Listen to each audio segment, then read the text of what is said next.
నేను 2 సార్లు రాశా, 3 సార్లు రాశా. ఎన్ని సార్లు రాయాలి? ఎంతకాలం వెయిట్ చేయాలి? సో, ఒక కోచింగ్ సెంటర్ యజమానిగా, వ్యక్తిత్వ వికాస నిపుణుడిగా, కొన్ని వేల మందిని తయారు చేస్తున్న మెంటర్‌గా ఈ ప్రశ్నకి ఏం చెప్తావు సమాధానం?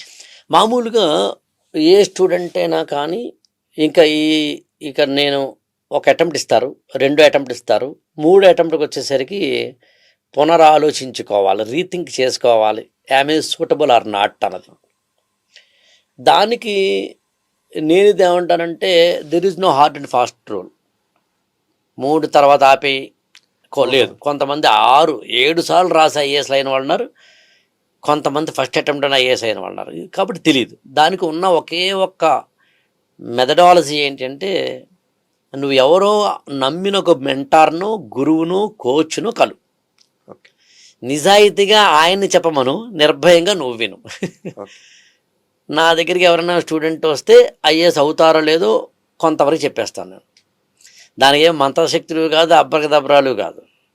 కాస్త మనం కూడా మన జీవితంలో ఇన్నేళ్ల ఎక్స్పీరియన్స్లో మన జాబులు మన ఎంప్లాయీస్లో ఎవడేమవుతారో చెప్పేయచ్చు అలా.